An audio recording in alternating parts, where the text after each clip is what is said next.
Hi friends, praise the Lord. Friends, ஏசப்பா நம்மளை இந்த புதிய நாளை காண செய்ததற்காக நம்ம ஏசப்பாக்கு நன்றி சொல்லணும் ஃப்ரெண்ட்ஸ். ஃப்ரெண்ட்ஸ், வாங்க பைபிளை போய் எடுத்துட்டு வரீங்களா? வாசிக்கலாமா கேத்தி? ஓகே நோவா. நீதிமொழிகள் 6ஆம் அதிகாரம். என் மகனே, நீ உன் சிநேகிதனுக்காக பிணைப்பட்டு அந்நியனுக்கு கையடித்து கொடுத்தாயானால், நீ உன் வாய்மொழிகளால் சிக்குண்டாய், உன் வாயின் வார்த்தைகளால் பிடிபட்டாய்.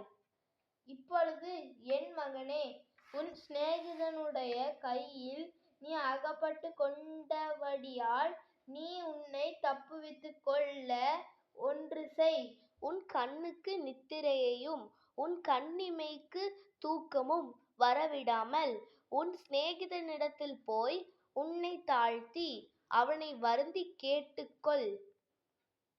வெளிமான் வேட்டைக்காரன் கைக்கும் குருவி வேடன் கைக்கும் தப்புவது போல நீ உன்னை தப்புவித்துக்கொள்.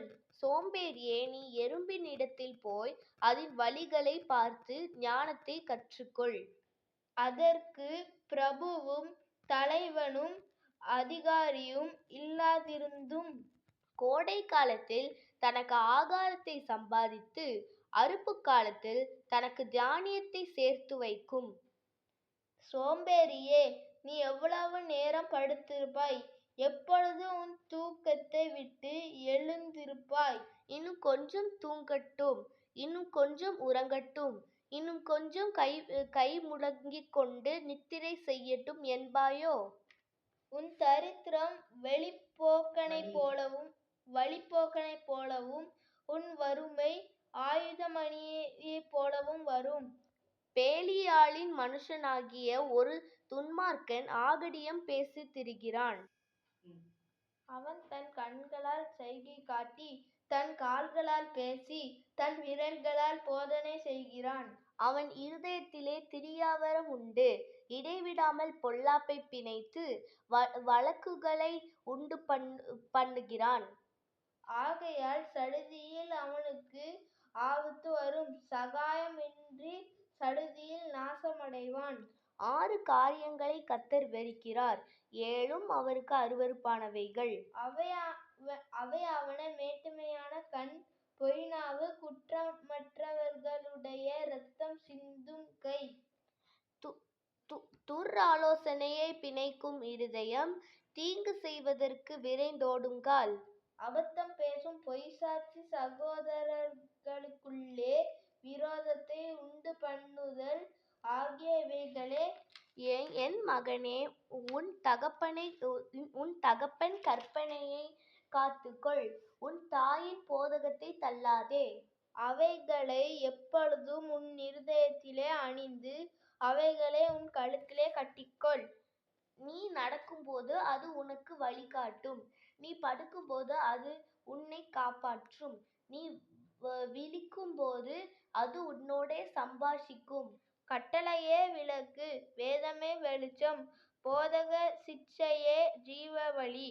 அது உன்னை துன்மார்க்க ஸ்திரீக்கும் இச்சகம் பேசும் நாவை